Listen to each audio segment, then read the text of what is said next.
The justice system around the world, Uganda inclusive, are all based on one fundamental principle, that every child who has committed a crime deserves a second chance to go back to society and live a normal life. Juvenile justice is really justice for a child. So who is a child? A child is someone that is between the age of 12 to 17. So our laws say that is when you are criminally liable. So anyone that is below the age of 12, even if they committed the most heinous of offenses, like murder, whatever it is that you're thinking about, that you would think is unforgivable, if they are below the age of 12, they will not be punished for that offense. By punish, I mean they would not go through the formal justice system to be punished for it. So the age of criminal liability is 12 to 17 years. And that's really what juvenile justice is. So what is that process like? That is just really what the process is like for these children.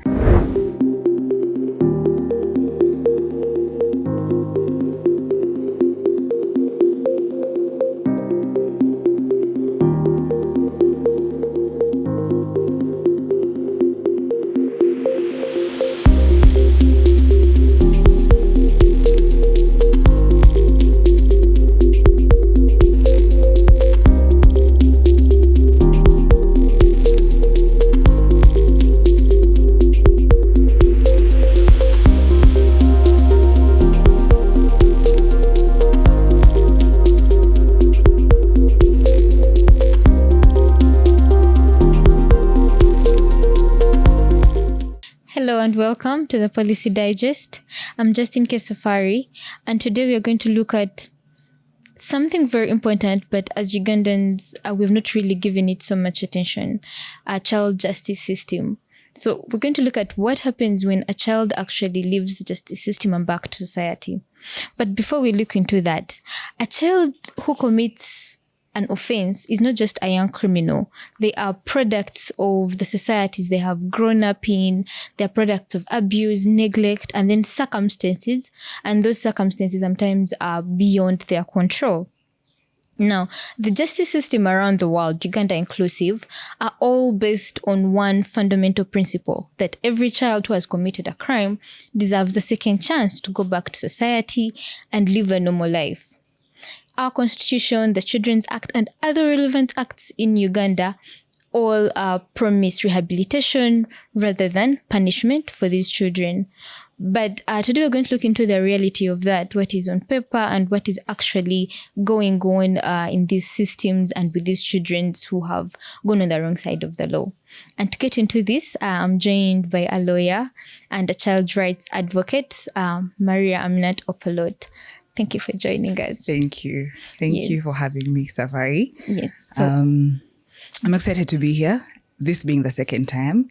They usually say the second time is a charm. So, yes, it is. Yeah. So yes. I'm hoping that the time we'll spend will be able to create more light on juvenile justice, but more importantly, what rehabilitation should be like and reintegration, which are the key things when it comes to juvenile justice. Yeah.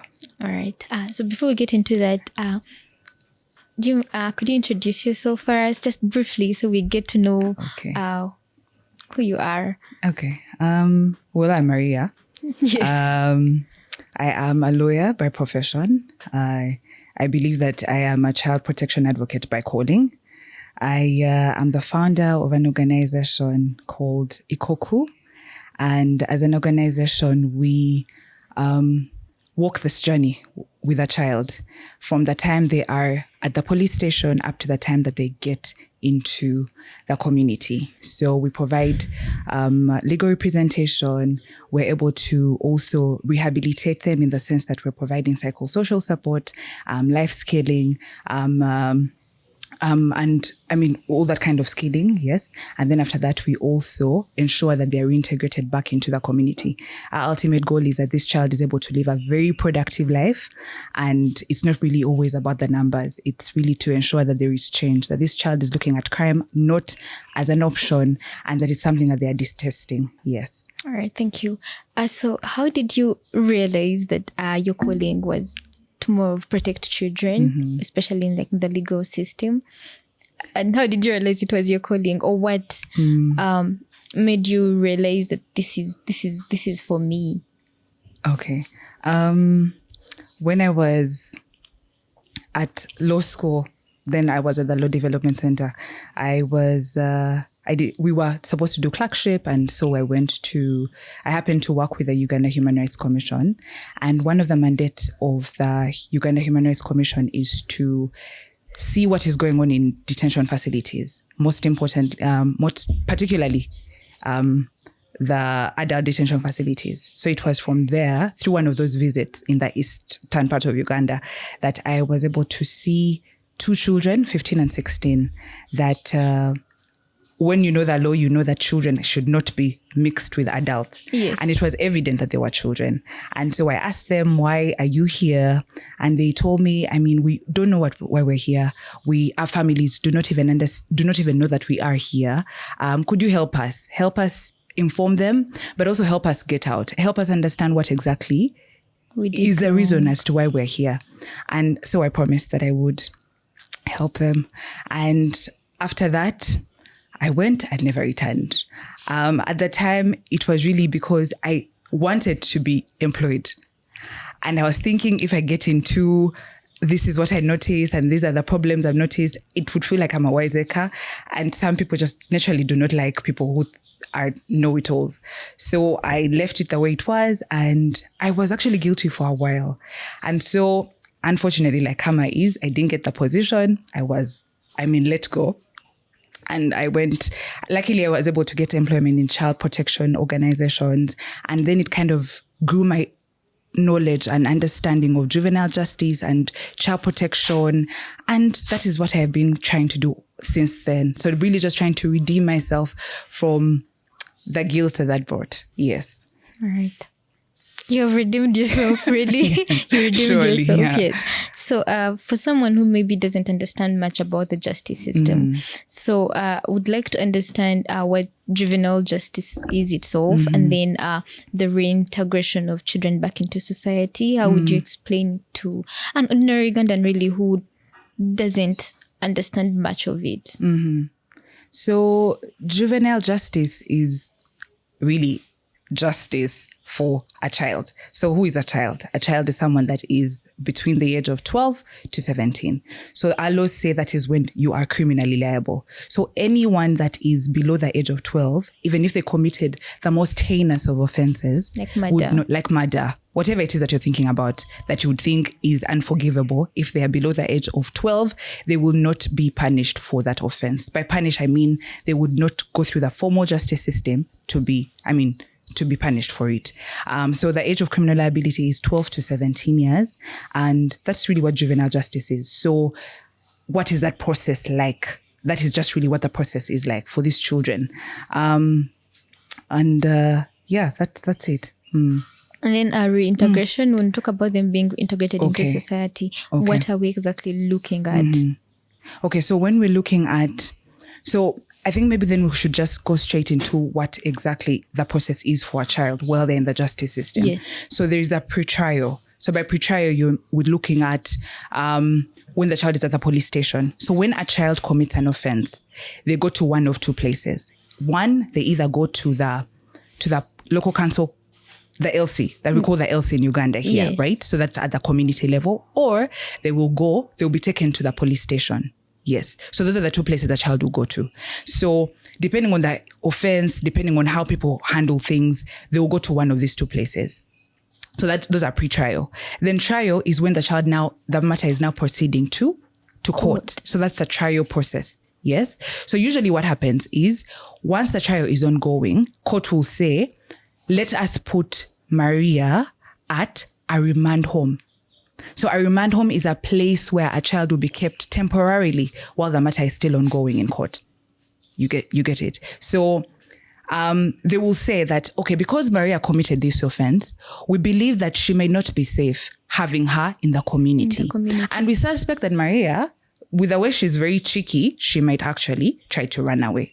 So let us put her in a remand home, which is a place that she'll be temporarily placed while the matter is ongoing. And once that the judge says, okay, indeed, Maria committed this offense and she is guilty of this offense, then I will serve time at Kampiringisa National Rehabilitation Center. So you've talked of remand homes Yes. as them just being a temporary place for the Yes, they children are as they temporary are place. called. Yes. And you've said that they are now taken to Kampilingsa. So Yes. if I've committed a crime and I'm a child, because you've mentioned only one center. So if I've committed a crime and Yes. I'm a child, let's say I'm in maybe Mbara or deep down in Kawale or deep down somewhere in Sorority, Yes. I have to be brought to Kampilingsa if I'm found guilty. Exactly. So in Uganda currently, there are 7 remand homes in the different areas of Uganda and 1 national rehabilitation center where the child will serve their time. So that's it. So if you committed the offense in Fort Portal, once you have once they've said that this is a sentence you're serving, you will be taken to Kampiringisa National Rehabilitation Center. How does that look like? Because I want to understand how many children on average really are found guilty around Uganda, and what is the capacity of Kampilingsa, because we're looking at quality, quantity. If we're having one, does it say that we have few young criminals or like few children who are on the wrong side of the law? Is that what it says, or it just says that we have less of how we are taking them into the justice system? So it's important for us to understand that when you're looking at juvenile justice, the ultimate goal is for rehabilitation and reintegration. And one of the key tenets when it comes to juvenile justice is that detention should be a last resort. You get what I mean? It should be the last resort. So that means that everything that judicial officers are doing should ensure that detention is the last option that they're using to handle this matter, because the people that created these laws knew that this child still has a lot ahead for them. Yes. Now, if you are detaining them at such a young age, 15, 16, 12. it means that then you have literally cut their life short. You see what I mean? And even there's some jurisdictions whereby, imprisonment is actually not even an option, that they will find ways of handling the matter using alternatives to detention as opposed to detention. So that is why it's just one, you see. And for me personally, I am glad that is a situation. That is just because one. Yes, because then you will know that regardless of the situation, they will be forced. Judicial officers and all those stakeholders that are working in the justice system will be forced to look at alternatives to detention as opposed to looking at detention as an option. Because it's very convenient to use detention, right? You do the paperwork and before you know it, Maria is inside. Sentenced. In Uganda, they say the kadukulu, you see? So I'll be inside there already. So if there are fewer, it means, they'll be forced to use alternatives to detention. Whether that is happening is also another question, but that's it. All right. So we're looking at detention itself. Yes. So detention, how does it, if you can walk us through the life of a child, a day of a child when they are in Kampilingsa, how does it look like when they have gotten their sentence and they're serving it? What does life there look like before they go into the finished serving their sentence and they're going back to community? Okay. So in Kampiringisa, like they say, rehabilitation. So the goal is to ensure that the child, their mindset, they're ready for reintegration. So reintegration is, maybe we'll start with a definition. So to rehabilitate would be to ensure that there's some form of reformation that is happening. Yes? So in simple terms, so that there is a reformation that is happening in the child's life, in their mind. They acknowledge that indeed, Maria, I committed this offense. This is the weight that the offense carried, right? Yes. On the lives of the victim, on the family of the victim, on my community. This is why I'm actually being detained. And these are the steps we can take so that then I can be a better person, right? Why did I do what I did? Is it because of poverty? Is it because of the surrounding I am in? Am I in a gang? Am I feeding myself off from pornography? And that is why maybe I'm getting into sexual related offenses and whatnot. So that is really the space where that is supposed to happen. Yes.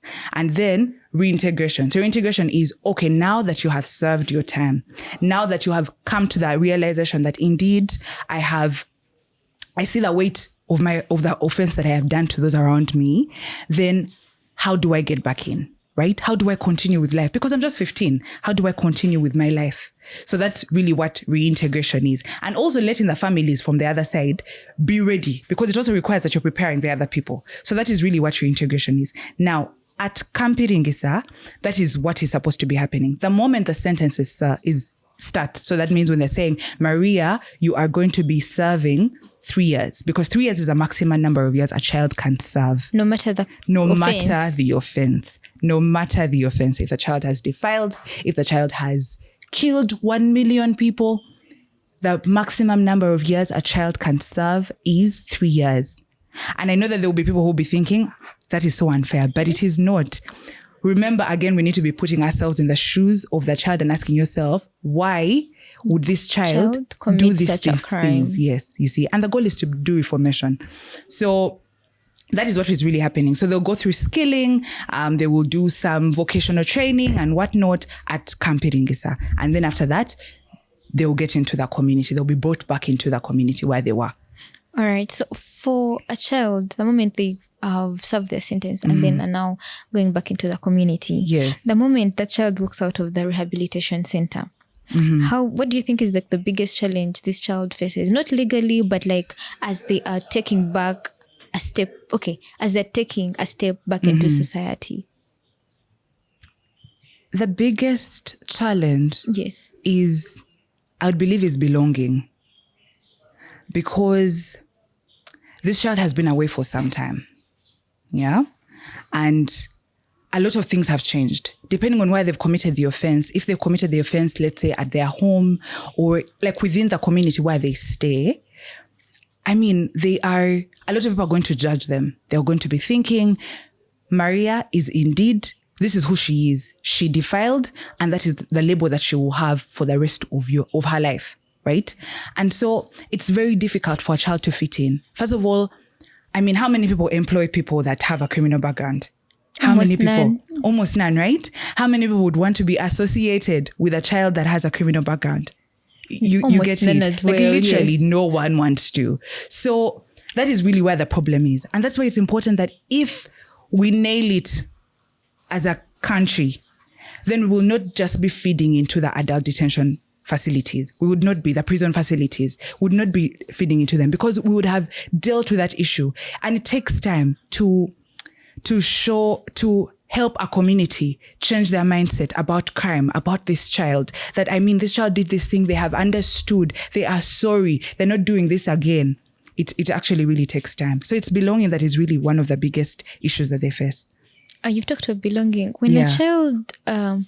when the child is in the rehabilitation center, they're meant to understand what they did, the everything about it. Yes. So don't they do the same to the society they are going back to? Because I believe children don't do things because they're just doing them. Usually they're like other factors. So do they get time and also make maybe, let's say, the closest of people really, maybe the parents, the siblings, the close people that this child is going back to? Yes. Do they also get time and make them understand the position of the child as the child is going back into the society?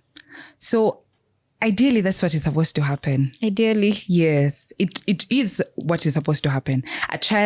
Once a child gets into Kampiringisa Rehabilitation Center, they are supposed to begin to start the process of preparing this child, but also the community in which they are entering. Yeah? Does that happen? Not always. Maybe less times than we want. Because the resources are not available. Because it takes time. If a child, let's say, committed the offense, I'll give an example. They committed the offense they're from, let's say, Koboko, and they commit the offense here in Kampala, let's say, Luwum Street. Now, it means that that Kampiringisa, with the help of the probation and social welfare officer, have to go all the way to Koboko. Begin to have talks with the family of the child, with the community, with the family of the victim, with the victim. Try to go back and forth. Remember, you don't just go there today and tell them, oh, people, this is what is happening. Maria is coming back soon. Please prepare that way for her. Like, that's really not what happens, yeah? So it requires a lot of time, a lot of resources at that meanwhile. So, clearly the government's priorities are not are not that. And that is where the challenge is for these children. Yeah. All right. So what are the defining moments for this child, especially their first 3 to 4 months when they have left the center and they're back in society? The defining moments for these children. Yes. The first defining moment is when they actually leave the remand home. So either remand home or the camping. So at the remand home, just for clarity, at the remand home, they can also leave. So by that, remember we had mentioned that at the remand home, they're there just temporarily. So if a child gets bail, they could go back into the community, right? If not, they will go to the remand home. They're saying you're going to be a hindrance to people in the community. You're going to hinder our investigation. So please, we're going to keep you in here at the remand home. Now, if a child is released after they have left, because there are children that are released even after the remand home and don't necessarily have to go to camping. You see, because investigations have happened and they've realized, they could say, we've realized that there is no evidence, right? Maybe the complainant is no longer interested in the case. So why are you still keeping the child at the remand home? You see, they've realized that, it's in the best interest that this child goes back to the community. So that is at the point that a child can be released at the remand home. But also, a child can be released after they have served their time. So they have said, you are guilty of defilement, and I'll use defilement because it's the one that people really shake their head when it comes to it. Yes. So this child it is agreed that indeed this child has committed defilement, and so now they are serving time at Camping. You see. So now when they are released, when they are being welcomed by their family, that is one of it's a defining moment, because if this child is not welcomed, by welcomed to mean that it is evident that this family is saying, this happened. We're willing to walk this journey with you. We've understood that you are, that this happened and that this is behind you, then that can be an issue for the child, you see. Because remember, already the child knows that people are not happy, you see. And so they're expecting that the parent is able to welcome this child. However, sometimes by the time the child goes into Camping, the parents are over the child. Like for them, they have assumed that this child is now dead to us. Even when you go to the remand home, the countable number of visits that parents make to these children. They're allowed to visit the children? Yes, they are allowed. A parent is allowed to visit their child. But the countable number of times a parent can visit these children.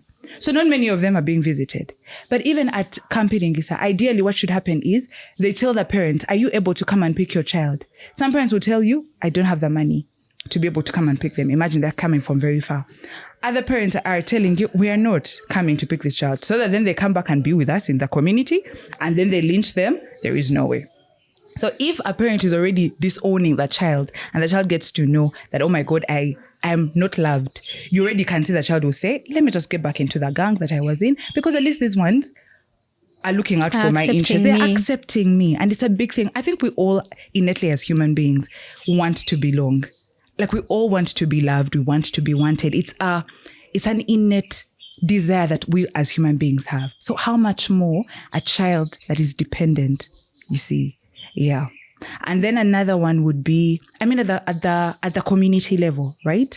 If the community is ostracizing this child, definitely even that can be it is really a defining moment, because now everyone is watching. They will know, okay, Maria has come back to the community. What do we now do?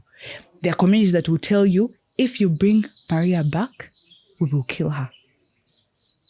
We've handled cases whereby a child, a probation and social welfare officer did a report and said, this child is, it's okay, this child is being welcomed, will be welcomed in the community, only for the child to reach the community, and they were killed.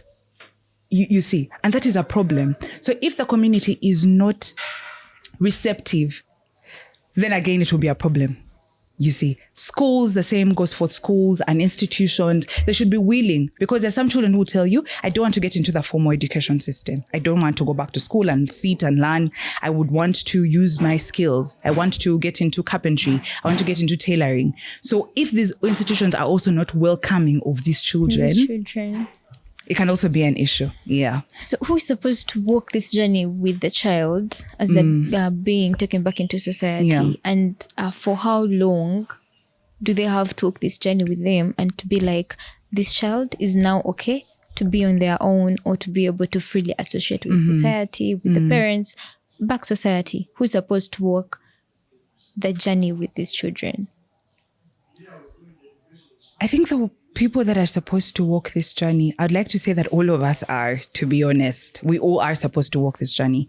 But as institutions of government, yes, the Probation and Social Welfare Office is the one in charge of everything child-related.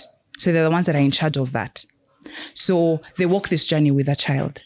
So what happens is, while the child is still serving time, the Probation and Social Welfare Officer should already be dealing with that process, like already interacting with the family, already talking to the child, ensuring that everything is properly set for the child's release and into the community. Does that happen though? No, not always. Not always. Because I'm looking, when you've mentioned that probation officer is supposed to walk the journey with the child in terms of the system. Yes. I'm looking at every child who leaves Kampilingsa or who leaves a remand home, and the probation officer follows up the child to their parents. Yes. And then innately they do it periodically to make sure that this child has actually been able to fit into society. We do not have the resources. By we, I mean government. Oh, I'm not part of the government. Yes. Just to be clear. But the government does not have the resources. Is it about resources not being available or more of will? Because children are that we say that women are mothers of a community. I feel like children are the future of a community. So when you say that we don't have, the government doesn't have resources, isn't it something that we are ignoring? Either maybe are we not giving it enough voice or showing exactly this is what is happening? We are actually creating a home for future criminals, not because they are actually criminals, but we are creating them, we are feeding into what is already wrong in society.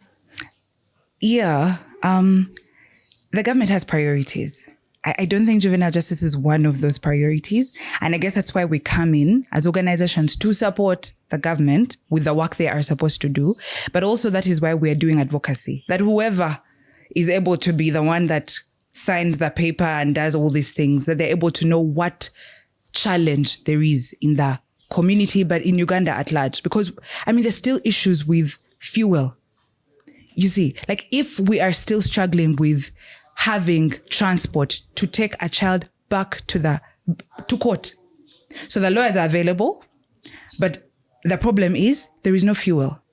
So now if we're still facing those issues, imagine now when it comes to reintegration, when you're done with the system, who would really care about that? You see, so there's so many challenges, and it's unfortunate because the way the system is, it's just a cycle. We're just feeding into the adult detention facilities. We're just getting them out and back again, out and back again, out and back again. We have been representing children in court, and 3 months down the road, the child has been arrested. And you're thinking, what are you doing here? And it's like, you see, I'm back. Life happened. I thought I would do this. I would go the straight and narrow. But unfortunately, there was no way around it. I did not have the money. Clearly it's showing that there is a gap inside. With the system, there's a gap. There's a gap with rehabilitation and reintegration. That is where the problem is. Yeah. But I feel like we digress again. So that is really where the issue, really the issue is. And it's important that we are very mindful. They really don't care. They really don't care about it. So it means that then the child, we're still struggling with fuel. For me, that is a big problem. How is it possible that we still have to ask for fuel to take these children to court? Now, if you're asking for money for fuel to go to court, who will care about you when you're asking for money to take this child back to their home? Who would care? You see, because we're done with you. As a government, we've raised our hands. We are done with you, right? You're now out of our systems. So now, to whoever cares, if your parents care about you, take them. take the child. But if you don't, I mean, whenever we are able to, we will take you. So some children can even be there for longer than the time they've served the time. Because there is no fuel. There is no fuel.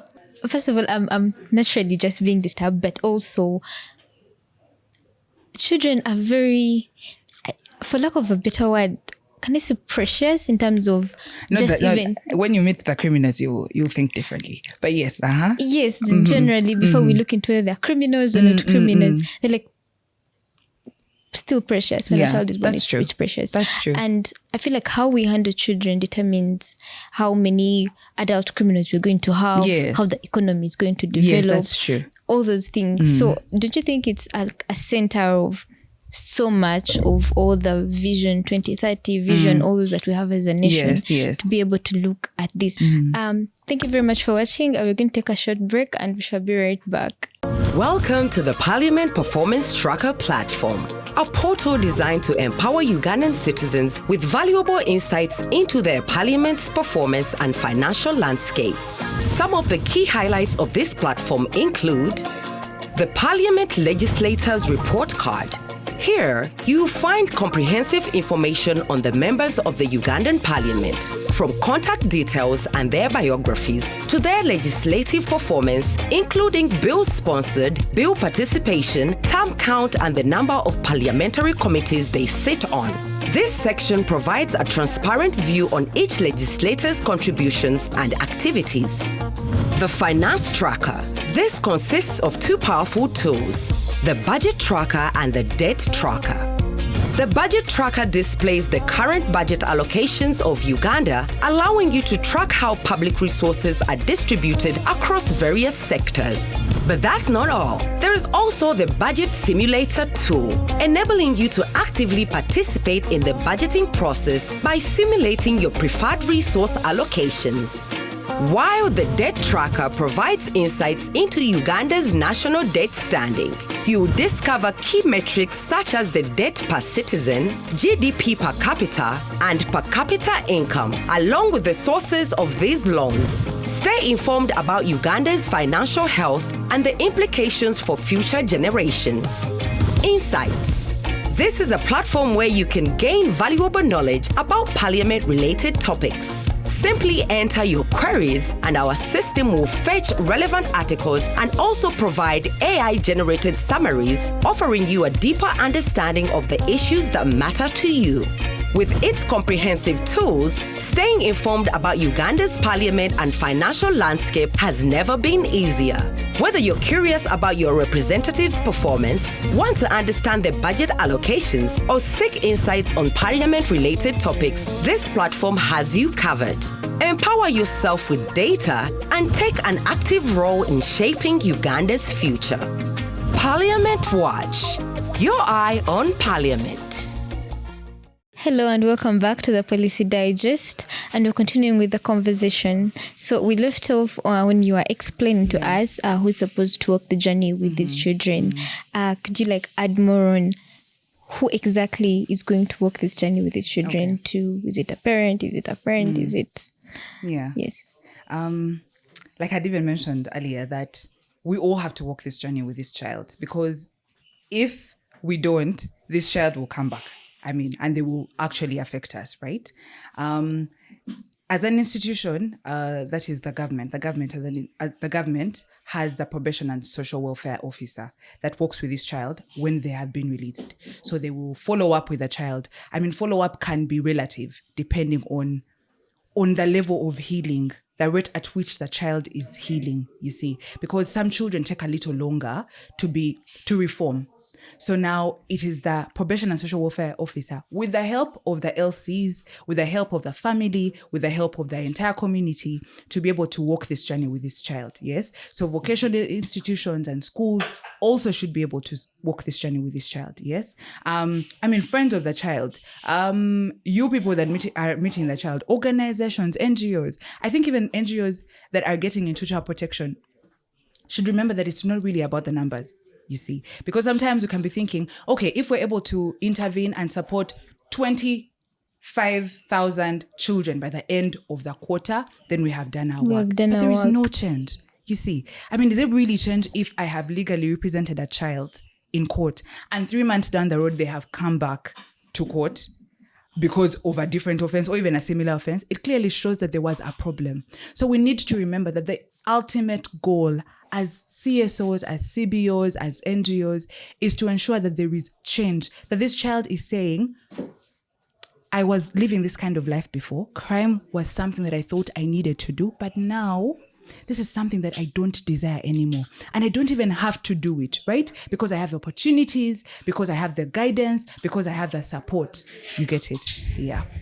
All right. So what are some of the misconceptions, or what are the misconceptions that society, even us ourselves, have towards children who have gone through the justice system? The misconceptions, one of them is they would never change. Yeah. And I think that's something human beings really do. Like the way we perceive someone the first time we see them usually feeds into how we relate with them moving forward. So if the first time you're interacting with a person is when they have committed the offense, it will be very difficult for you to look at them in any other light. Yeah?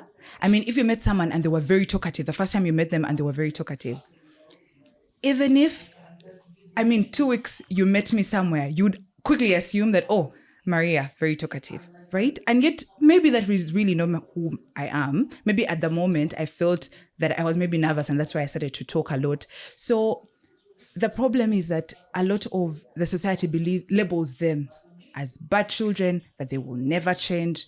And so with that perception, everything else they will ever do feeds into that. I will give an example. A week ago, we represented a child in court. Yes. And this child was released.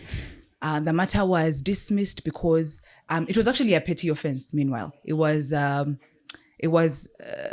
trespass, criminal trespass. That is why the child was. That was the issue as to why the child was arrested. And while this child was at the police, while the matter was ongoing and whatnot, it was evident that the complainant was no longer even interested in the case. And so the matter was dismissed because, one, it was a petty offense. And why exactly are we handling this matter all the way in court? Meanwhile, this child had been at the police station for longer than 4 months. Remember, a child is supposed to be at the police station for only 24 hours. Only 24 hours. So now they were even there for longer than 4 months. Now, leave that as a problem. Now, this child finally, the matter is dismissed for, lack of interest, right? Lack of evidence, really. So now the child gets back into the community and they call us, like a couple of days ago. They call us, they're like, please come and defend this child. He has been arrested again for theft. So I'm thinking, wait, what? Like, he had just been released. Like, he had not even completed a week. So now he's back in the community. He has been arrested again. So we go find out what is the problem and whatnot. So he narrates the story of what happened. And the police officers do the investigations and realize that it wasn't him who had stolen the phone.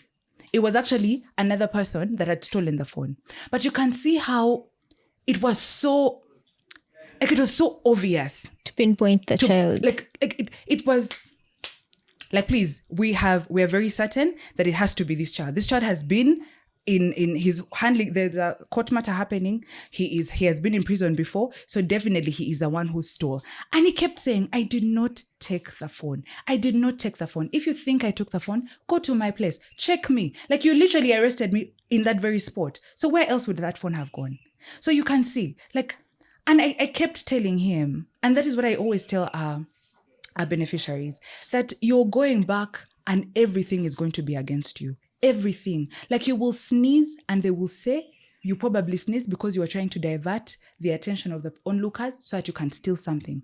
And they will always take you back to the same crime that you have committed. So you have to be at your best behavior and stay away from places where it's easy for people to suspect that you're the one, right? You can't be walking around in the night because you already have a criminal record on your back.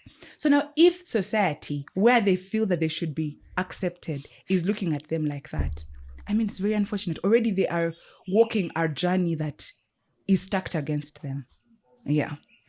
Right. So you've mentioned of some children may have the possibility of reoffending. So if a child is taken back into society and they reoffend, whose failure is it? Is it the child? Is it the family? Is it the community? The justice system?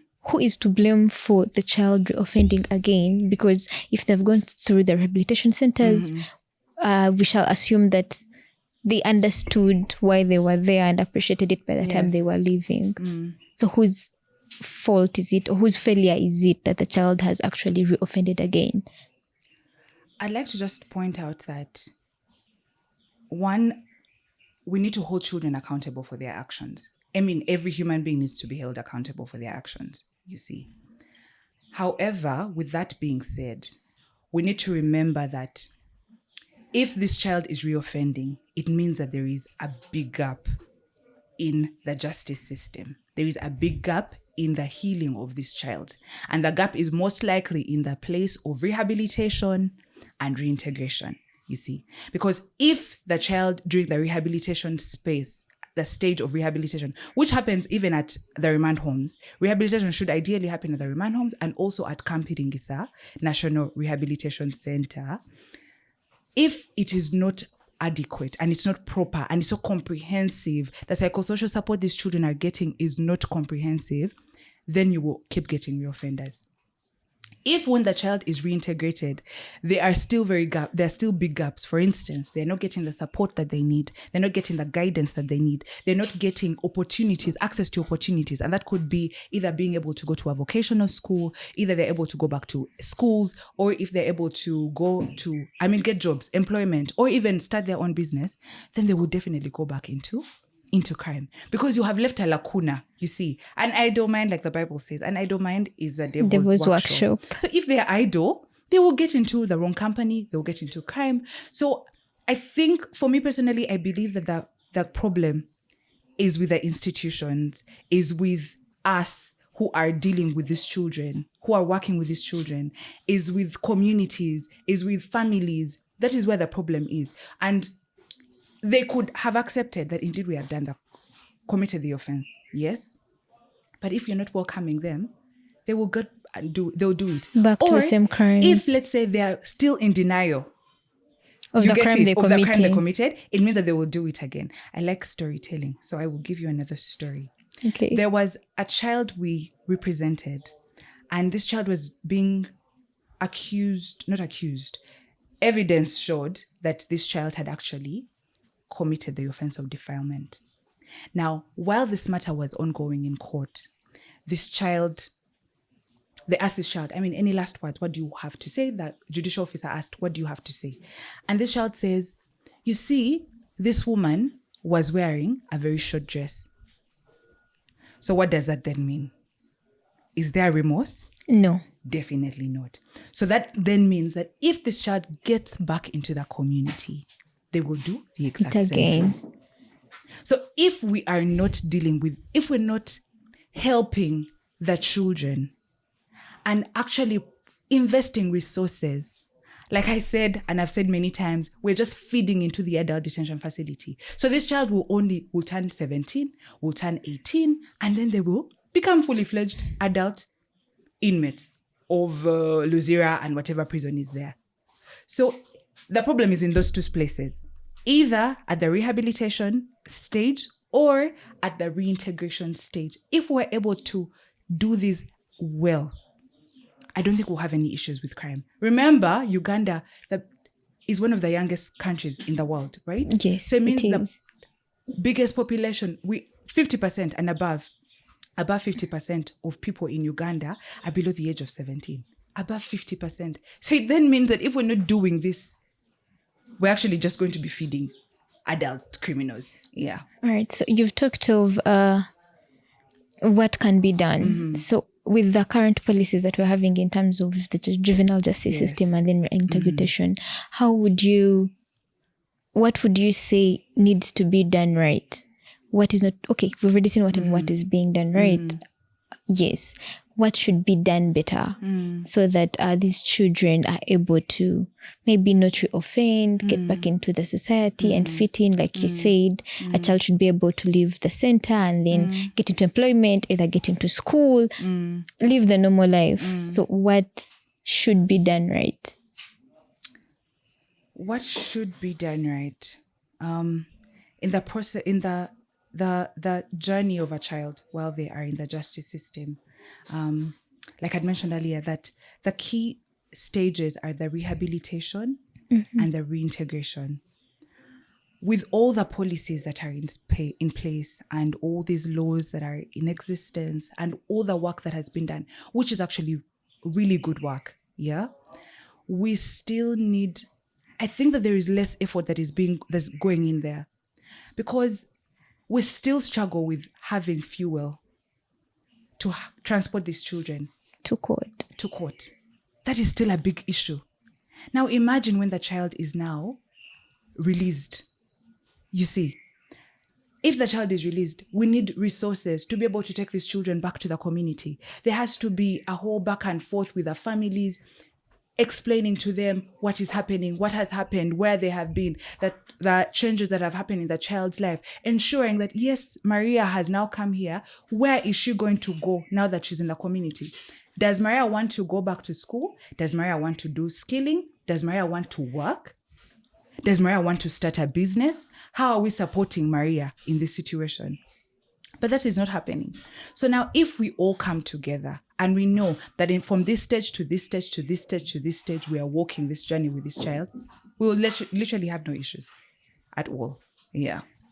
All right. So when we say rehabilitation has been successful, what should we actually be looking at? Let's use a range of like maybe 5 years later from when the child left. And what outcomes fully tell that the system has worked and reintegration has actually helped the child? And how should Uganda or even any other country be able to measure that success? The measure of success for me would be in three aspects.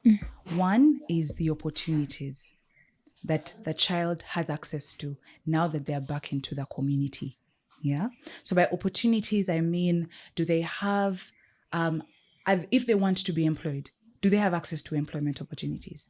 If they want to start a business, do they have the ability to do so? Do they have the capital to be able to do so? If this child wanted to go back to school and join primary or secondary or university, are they able to do so with resources? You see, if a child wanted to get into vocational skilling, they're saying, I want to do plumbing, I want to do carpentry, whatever it is they want to do. Are they able to have access to these things and have the support till the end? Not these things of, we are supporting you for 2 months and then we start telling you there is no money, you see. So if they're able to have this support, then that would be a measure of success. The second one is guidance. Is this child getting the guidance that they need? And by guidance, we mean, are they still receiving counseling? Are they still getting support from either mentors or from family members that can walk this journey with them? That if a child feels overwhelmed, if they feel the urge to commit crime, and it could be different things. Maybe they want to steal. Maybe they want to get into a sexual act. Maybe they want to rob, whatever it is that they want to do. Yes. Are they able to find someone that can talk to them and tell them, you know what, I understand what you are experiencing. I can see the urge. However, please do not do that. You see, do they have those kinds of people in their community, in their families? You see, that kind of guidance. How are they able to regulate their emotions? Because it's a big thing. A lot of the work that we do, when you do it even at the remand home, you can see that they get angry very easily. And when you're angry, you don't think straight. Yes, like you we don't. know that, right? Yes. And so are they able to regulate their emotions? Have they learned to regulate their emotions? If they're angry, what do? You see, are they able to manage conflict? Because it happens all the time, right? The moment you're dealing with another human being, there will always be conflict. How do they deal with that? And that, for me, is the aspect of guidance. The other is support. Are they getting the support that they need? And this could be through their physical needs or their emotional needs. And by emotional needs, I mean, are they able to, whatever needs that they have emotionally. Maybe they want a shoulder to cry on. Maybe they want something to be excited about, right? Maybe they could say, I went here and no one seemed to be holding their bags so tightly.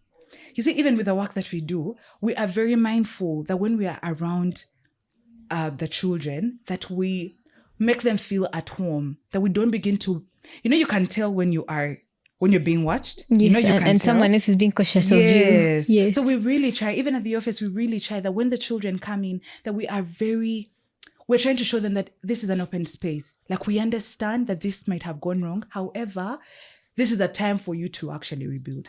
Are their physical needs being met? If a child needs shelter, are they getting the shelter? If they need food, if they need water, if they need electricity, if they need an education, are these things being provided?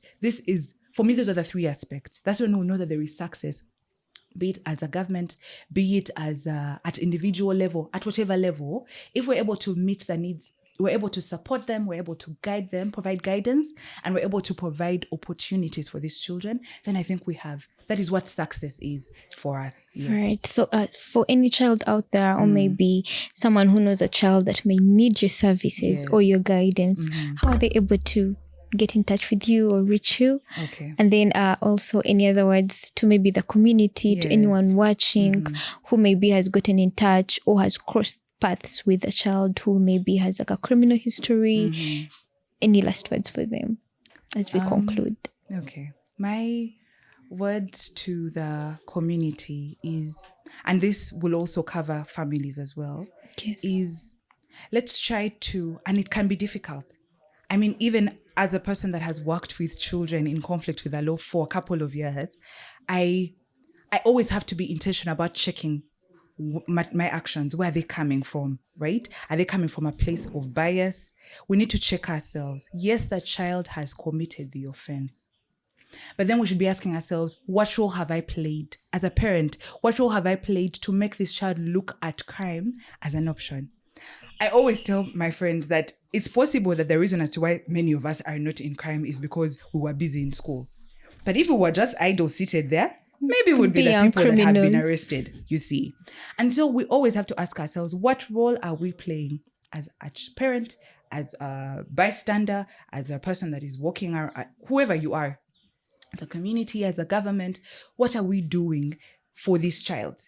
Are we actually looking down on them? Are we saying we're too busy for them? Because lately, the parents of this generation are too busy for their children.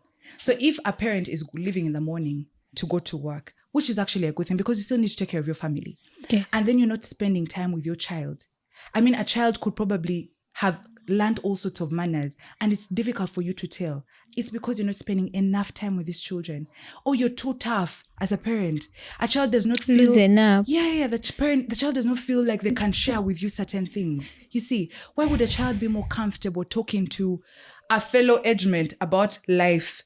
Imagine a fellow 15-year-old guiding another 15-year-old about how they should handle life. It means there's a problem. So if we begin to ask ourselves, what role did I play in this child's life? Then I think we'll be a little more empathetic with them. We'll probably spend more time with these children and begin to see, okay, now that this has happened, how do we then create opportunities for this child? If the child was locked away because I didn't spend enough time with them, maybe now that they're back, now is the time for me to spend time with them. And if it requires that you're getting counseling and whatnot, and there's so many organizations that are providing pro bono work. Get in touch with them and say, you know what, I struggle dealing with this child. I struggle. And then we can come in and provide the support. So how can you find us? So the organization is Ikoku. Our offices are in Namamve, Chiwanga to be precise. We have a website, so you can be able to look at our work and see all the work that we have done. So the website is www.ikokuug.org. Or I could share my contact. Our contact. Yeah, I think that that would be better. actually work better. Okay, so it's 0701 447243. 0701 447243. Yeah. All right. It was very nice having you, and thank you for the work that you do.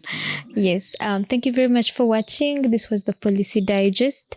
Follow us on all our social media platforms at SEPA Uganda, Home of Parliament Watch Uganda on X, YouTube, and TikTok.